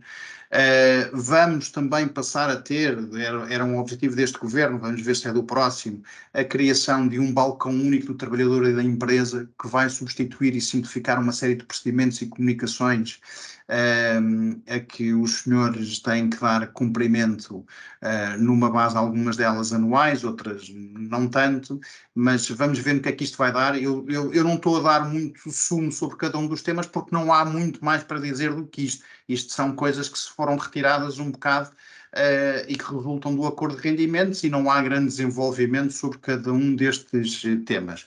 Pronto, e para acabar e para deixar ainda aqui uns minutinhos para, no FCT, já vos falei há bocado da regulamentação e da necessidade de haver regulamentação para nós percebermos o que é que temos que cumprir e qual é que é o procedimento e a documentação que temos de guardar do nosso lado para evidenciar se estamos a não cumprir ou não com as métricas que nos permitem resgatar os montantes que temos depositados na nossa conta. Temos aqui um tema que eu não sei se os senhores já leram, se não leram, mas se não leram, recomendo que vejam o relatório do estudo, do projeto piloto da semana de 4 dias, que está disponível no site do IFP, se não me engano.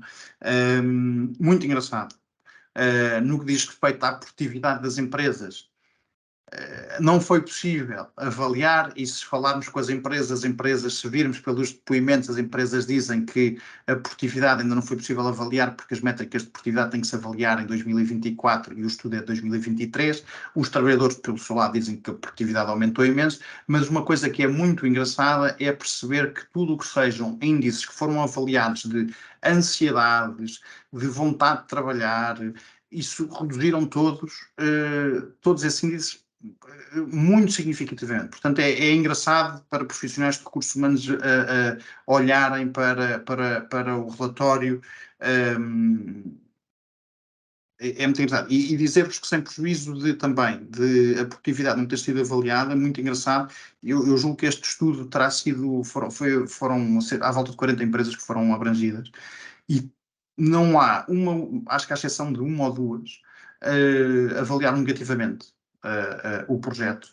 A esmagadora maioria avaliou, porque a avaliação foi de 1 a 10, se não me engano, a esmagadora maioria avaliou de 5 a 10, e destas a maior parte andou ali nos 7, 8, 9. Portanto, mesmo as entidades empregadoras avaliaram o estudo de uma forma muito, muito positiva. O estudo, atenção, transversal muito mais em Lisboa, mas transversal a todo o país e a todos os setores de atividade económica também.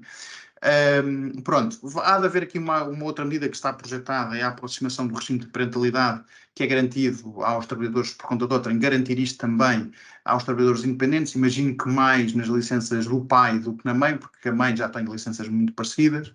E depois temos aqui o tema de sempre, em que o Bruno e a Joana já tocaram, e eu também aqui, que é o que é que se vai tratar mais relativamente ao salário emocional, que é um tema que os senhores hão de conhecer bem, mas este tema da semana dos 4 dias, este tema do idadismo, este tema todos estes temas que são não discutidos em 2020 relativamente ao teletrabalho, tudo isto tem que ver com o salário emocional. E acho que podemos esperar aqui algumas alterações. Isto vamos ver no que é que o acordo de rendimentos, o que é que o salário emocional se concretizará, mas não sabemos, pronto, mas isto foi um princípio de acordo que foi assinado entre o antigo governo e os parceiros sociais, portanto, podemos esperar daqui qualquer coisa. Pronto. E eram estes os temas que eu queria abordar com vocês. Falamos aqui alguns minutos por perguntas, peço desculpa não conseguir ter sido mais rápido, mas andei a correr como viram. Bom, antes de mais, Levi, muito obrigado também pela tua sucinta apresentação, mas que basicamente em termos de conteúdo é bastante enriquecedora, certamente para todos nós. Aquilo que eu se calhar vou fazer de seguida, temos alguns minutos ainda, é percorrer algumas questões que já estão aqui no chat, para começar, e se calhar começava aqui por... e depois cada um de vocês, Joana, Bruno e Levi, sintam-se confortáveis para responder à questão. Tenho aqui, para começar, deixem-me só aqui ver se eu estou no sítio certo. Então, a primeira questão que eu tenho para vocês é se, relativamente à questão do IRS jovem, tendo em conta que o IRS começa quem começa, ou seja, a trabalhar em 2024, está tudo bem, mas quem já começou a trabalhar antes, se pode usufruir ainda assim do benefício, tendo em conta que estamos a falar de um benefício de 5 anos. Nuno, os requisitos do regime para 2020, de acesso ao regime para 2024 são iguais aos que já estavam em vigor em 2023. O que muda é apenas o benefício. Portanto, eu presumo que estaríamos a falar de alguém que já estava, no fundo, no âmbito do regime em 2023. A questão que se pode colocar é se agora em 2024 beneficia das novas regras ou das anteriores. Eu diria que vai beneficiar das novas, porque é um regime mais benéfico e, portanto, o que fará sentido é que beneficie das novas. Não há um registro, ao contrário de outros regimes, não há, no fundo, um registro de entrada no regime. A pessoa cumpre os requisitos e pode beneficiar durante aquele período do regime. Certo, obrigado. Havia aqui uma outra, já agora, Sim. Nuno, havia aqui uma outra Pois. questão, acho eu, sobre o IRS jovem, se calhar juntamos e respondemos já, que era alguém que teria começado um estágio no IFP e depois ao fim de 9 meses faria o contrato, e a questão é se seria elegível ou se por já ter existido um estágio não beneficiaria. Era elegível desde que os requisitos de acesso estivessem preenchidos, era elegível, aliás, desde que começa o estágio no IFP, porque vai receber rendimento sujeito a tributação nesse momento, portanto é elegível desde esse momento, desde que cumpra aqueles requisitos que a Joana referiu há pouco de acesso ao regime. Ok. Outra questão que estava aqui, obrigado Bruno, era se, relativamente a residentes não habituais da Filipa Amaral, não habituais, a promessa de contrato entre o futuro colaborador barra representante da empresa é suficiente para servir de comprovativo. Presumo eu que seja esse o intuito da questão. Ou seja, uma das alternativas previstas no regime transitório para alguém poder beneficiar do regime dos residentes não habituais ainda em 2024 é ter celebrado um contrato de promessa de trabalho antes do final de 2023, ou até 31 de dezembro de 2023. Portanto, desde que essa promessa de contrato de trabalho tenha sido celebrada, é elegível. Aqui a questão é por ter sido assinada com o representante da empresa, no pressuposto que era alguém que estava autorizado a vincular a empresa para esse efeito, sim, seria suficiente. Portanto, para efeito do regime transitório, o contrato de promessa ou promessa de contrato de trabalho é suficiente. Okay. Agora, este aqui, se calhar mais para o Levi, há aqui uma questão da Wanda Santos, que pergunta: período experimental pode ser reduzido para quanto? Desculpa, estava a pôr a sair do mute. Pode ser reduzido ou pode ser excluído, está bem? Pronto. Agora, dar-vos nota do seguinte, que há bocado ia correr, não dei. O período experimental para os contratos, o impacto dos contratos a termo, é só quando estamos a falar de trabalhadores à procura de primeiro emprego, está bem? Ou desempregados de longa duração, mas aí não se aplicam os contratos a termo, está bem? Onde pode mesmo ser excluído, porque se aplica ao período experimental em geral, é nos estágios, está bem? Mas é reduzido ou excluído em função do contrato que tenha, do período de tempo que tenha durado o contrato anterior, está bem? Okay.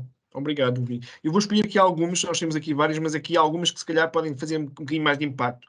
A Cristina Pontes coloca aqui uma questão que é: bom dia, relativamente às gratificações de balanço, participação de lucros, a valorização nominal das remunerações fixas é apurada com base nos aumentos de 2023 para 2024? Primeira pergunta. Isto é, remunerações a 31 de 12 de 2023 e remunerações a 31 de 12 de 2024 para apuramento desta valorização? É uma ótima questão. A redação da norma, eu diria, é muito pouco feliz e muito pouco clara e conclusiva. E como a Joana explicou há pouco, esta redação foi até oscilando.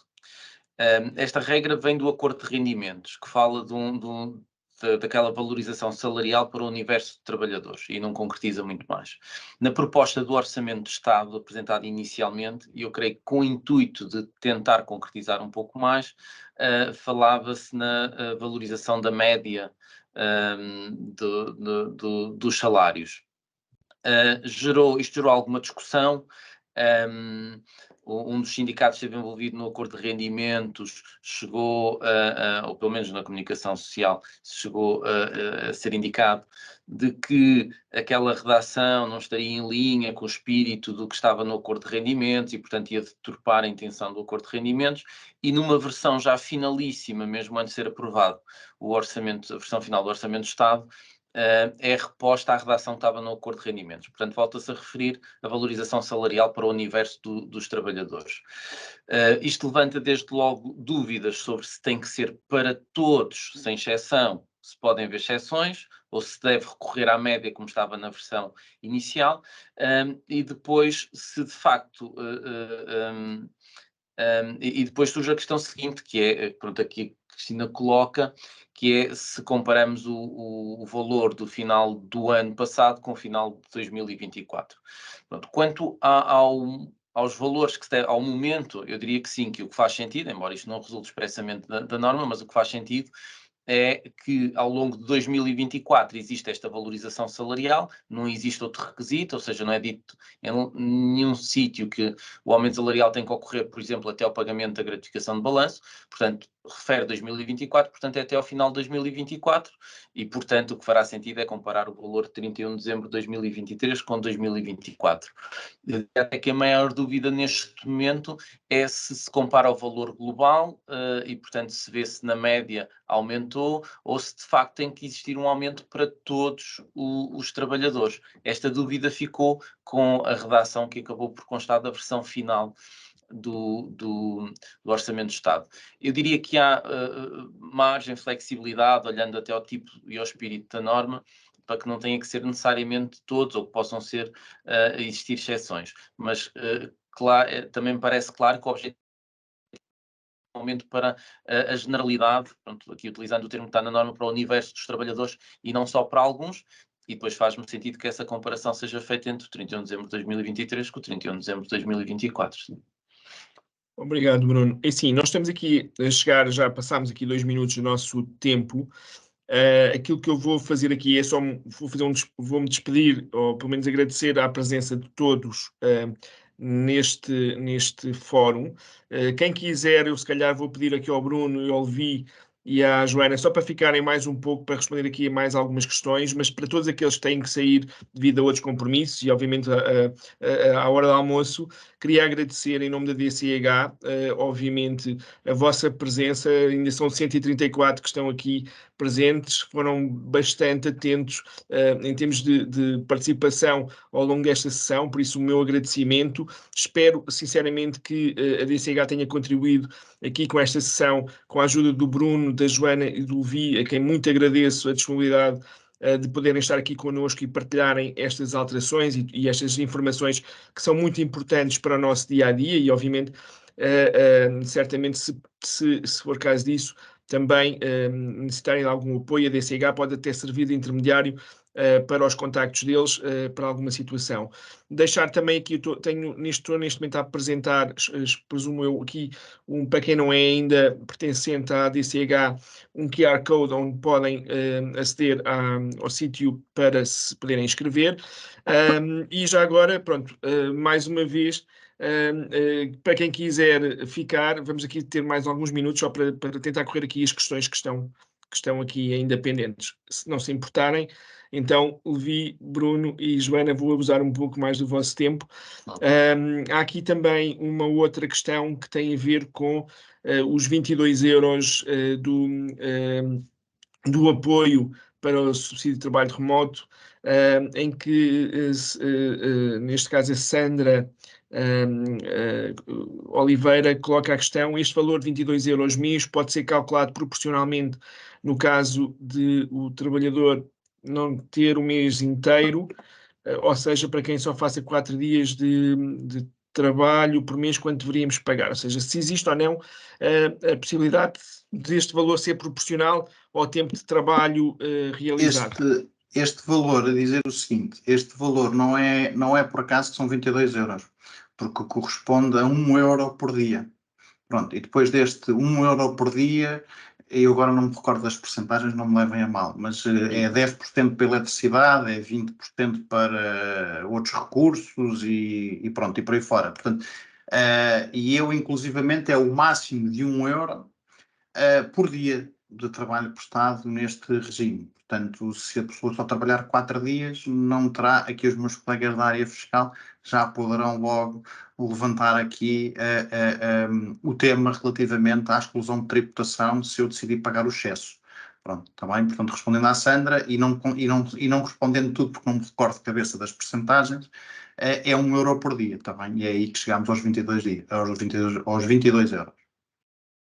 Entretanto, aqui, se calhar, ainda na parte laboral, a Maria coloca aqui uma questão que eu diria que é um pouco complexa. No caso de outsourcing, caso a saída seja feita por mútuo acordo, aplica-se o mesmo?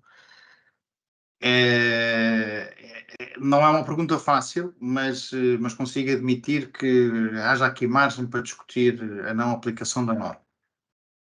Certo, muito bem. Depois, passamos aqui para os fundos de compensação. Como é que conseguimos pedir o resgate, tendo em conta que essa opção ficou indisponível no site da Segurança Social? Ainda está indisponível. É normal que esteja, portanto, quando sei, ainda não foi. Nesta nova modalidade, não foram criados os mecanismos que permitem o resgate dos montantes, está bem? Portanto, acho que ainda é normal não conseguir. Ok. A questão aqui, para efeitos da lei, o canal de denúncia considera trabalhadores de todos os tipos de contrato ou só contrato de trabalho feitos pela empresa? São os trabalhadores da empresa com qualquer tipo de contrato, mas desde trabalhadores da empresa, está bem? Portanto, os trabalhadores temporários não contam. Prestadores de serviços não contam. Estagiários também não são trabalhadores, também não contam. São trabalhadores sem termo ou a termo, certo ou incerto, part-time, o que for, desde que sejam trabalhadores da empresa. Ok. Depois, vou saltar aqui algumas. IRS jovem, como é feito em termos de processamento? Basicamente, já agora só aqui fazendo esta partilha, existem aqui duas possibilidades, não é? Que vocês falaram durante a apresentação. Uma em que a pessoa não faz nada, ou seja, não tem impacto nenhum na empresa, em que a pessoa só no final, quando faz a comunicação do IRS, é que trabalha essa informação. E depois, Bruno ou Joana? Sim, ou seja, aqui a empresa deve só aplicar o IRS jovem caso seja pedido pelo colaborador e, nesse caso, basicamente, concretiza-se tal e qual como se concretiza do ponto de vista anual, ou seja, a empresa deve isentar, imaginemos no primeiro ano, isenta 100% do rendimento pago ao trabalhador, desde que o rendimento pago nesse mês corresponda, no fundo, ao rendimento, ao limite isento anual dividido por 14. Okay? Se exceder este limite, então a empresa tem que aplicar retenção na fonte sobre o que exceder o limite, ou nos anos seguintes, em que a isenção não é total, porque apenas 75%, 50% ou 25% do rendimento estão isentos, nesse caso a retenção na fonte é aplicada só sobre 75%, ou 50% ou 25% do rendimento. Uma nota importante é que, para aferir a taxa de retenção na fonte que é aplicável, devemos olhar para o rendimento total, ou seja, olhamos para 100% do rendimento, mas depois aplicamos a taxa apenas sobre a parte que não está isenta de IRS. Ok, muito obrigado, Joana. Aqui mais duas questões, antes de fecharmos.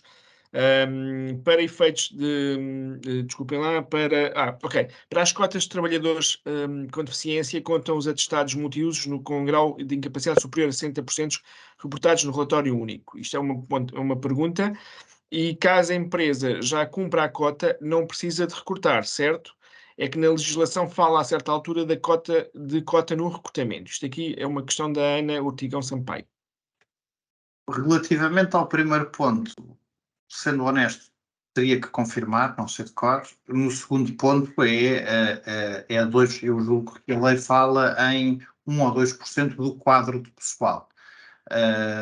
E depois o que a lei fala é eu tenho que, durante o período de transição, afetar uma percentagem do meu recrutamento ao cumprimento daquela cota. Mas atenção, estou a falar também aqui de cor, sem ir ver os diplomas, mas diria que se uma empresa já cumpre com a cota, não preciso de continuar a fazer por garantir uma determinada porcentagem do meu recrutamento, que corresponde a trabalhadores portadores de deficiência. Outra questão que é colocada pela Rita, um grupo de empresas com mais de 250 colaboradores tem que ter mais do que um canal de denúncia, ou seja, um por cada empresa. Ou seja, basicamente esta é uma pergunta que também queria que não seja linear, não é? A resposta. Eu entendo que sim, é a interpretação literal que se faz da lei. Agora, há aqui uma nuance que é a diferença entre eu ter um canal dedicado de denúncia ou eu ter que ter mais do que uma ferramenta para canais de denúncia. Há várias ferramentas no mercado que me permitem ter mais do que um canal de denúncia. Portanto, eu posso ter um determinado grupo que tem empresas várias, cada uma com milhares de trabalhadores, e eu posso ter uma única ferramenta, desde que essa ferramenta me permita ter canais de denúncia segregados, não vejo tempo. Ok. E já agora uma última pergunta, tenho que mesmo que vamos ter que terminar, mas já agora, já para não ficarem nenhumas em aberto, há aqui uma pergunta do André, que diz, em 2023 existia a possibilidade dos colaboradores com crédito à habitação serem taxados no escalão anterior das tabelas de IRS. Confirma-se que esta possibilidade terminou, foi substituída por uma medida idêntica para quem tem contrato de arrendamento. Neste caso, existirá uma parcela de 40 euros a abater na retenção na fonte?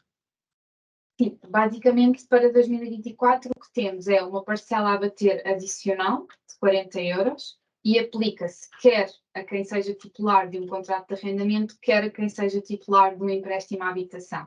A diferença é que agora a regra refere contrato de mútuo para aquisição ou obras para habitação própria e permanente. Portanto, continua a aplicar-se também a quem seja titular de empréstimo à habitação para efeitos de habitação própria e permanente. Ok, perfeito, Joana. Já agora, para quem pergunta se esta apresentação vai ser disponibilizada e onde é que vai ser disponibilizada, a apresentação está a ser gravada e nós, através da DCH, irá disponibilizar o link para esta gravação. Obviamente, de acordo com todas as regras que eu vos peço que cumpram, nomeadamente a não distribuição nem a utilização de partes da gravação cortadas, mas eu acho que isso, acho que todos nós sabemos quais são as regras que temos que cumprir relativamente a este tema, mas vai ser disponibilizado depois pela DCH, por isso, a quem não é ainda membro da DCH, eu diria que seria importante inscreverem-se, fazerem esse pedido, porque vai ser através dos canais da DCH que vão ter acesso a esta apresentação. Aos resistentes, aos 93 resistentes que estão aqui ainda, mais uma vez, muito obrigado pelo vosso interesse e pelo vosso tempo. Levi, Joana e Bruno, mais uma vez. Deixa-me só interromper-te, desculpa, porque só para que o Ivo Marques não seja a única pessoa com dúvida que não se respondeu, deixa-me só, o Ivo pergunta sobre o período experimental, mais de 120 dias, os 30 dias de pré-aviso, desde quando é que passaram a ser obrigatórios? Eu teria que ir ver a aplicação da lei no tempo para responder, acho que há dúvida do Ivo em concreto, porque acho que deve ser uma dúvida concreta, mas seguramente a partir do dia 1 de maio de 2000, para contratos celebrados a partir do dia 1 de maio de 2023, aí não há dúvida nenhuma. Eu percebo que a dúvida possa andar ali, o que é que aconteceu aos contratos anteriores a esse, e pode haver aí eu aí teria que ir ver a aplicação da lei no tempo, não sei responder, pronto, se decora, mas seguramente para contratos novos, a partir do dia 1 de maio de 2023, não deverá haver dúvidas. Muito obrigado, Via. Essa tinha-me passado, agradeço a tua atenção e também a tua resposta. Muito obrigado a todos. Resto de um bom dia de trabalho e um bom almoço também pelo meio. Obrigado a todos pela vossa participação e até à próxima. Estejam atentos às novidades da DCH. Muito obrigado. Obrigado. Bom dia. Obrigada, bom dia. Bom dia, obrigada.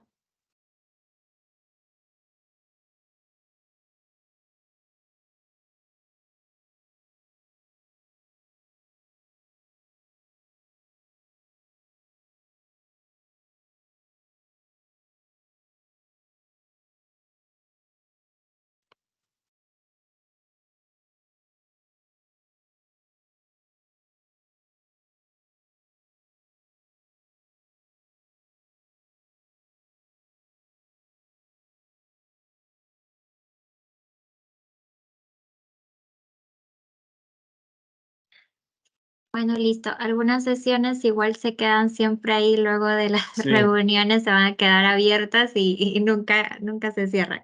Así que pues nada, igual muchísimas gracias a cada uno de ustedes y ya nos vemos en una próxima oportunidad, ¿sí? Muchas Obrigado gracias. também Obrigado. pela, Boa tarde, pela obrigado. ajuda, Elizabeth. Hasta luego. Obrigado. Até já.